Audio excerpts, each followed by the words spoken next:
तमाम देखने और सुनने वालों को इंफॉर्मेशन फैक्ट्री की जानिब से अस्सलामु अलैकुम। नाज़रीन, वक्त कभी नहीं रुकता। बचपन से जवानी आती है और फिर बुढ़ापा, और यूं जिंदगी गुजरती जाती है।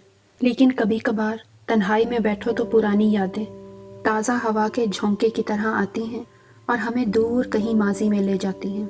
वो बचपन, लड़कपन, जवानी के सारे दिन और बुजुर्गों की सयानी बातें, और हम सोचते हैं कि हम तो बड़े ही खुशनसीब लोग थे।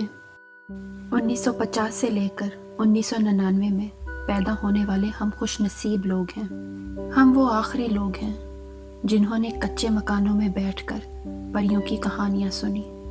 हम वो लोग हैं जो लालटेन की रोशनी में घर वालों के साथ बैठे।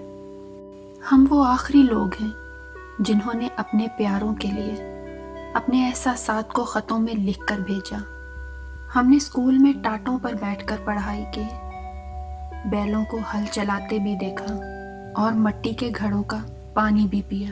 बगैर बिजली के ट्यूबवेल भी देखे और गांव के दरख्तों से फल भी तोड़कर खाए। मोहल्ले के बुजुर्गों से डांट भी खाई, लेकिन पलट कर कभी बदतमीजी नहीं की। हमने ईद का चांद देखकर तालियां भी बजाई, और हम वो आखिरी लोग हैं जिन्होंने रिश्तेदारों, दोस्तों और सहेलियों के लिए ईद कार्ड अपने हाथों से लिखे। हमारे जैसा तो कोई भी नहीं। हम वो लोग हैं जिन्होंने नदीम और शबनम की नाकाम मोहब्बत देखकर आंसू बहाए, और अंकल सरगम को देखकर खुश हुए।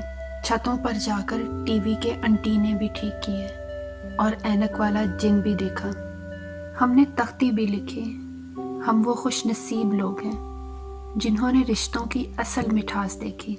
कभी वो ज़माने थे कि सब सहन में सोते थे।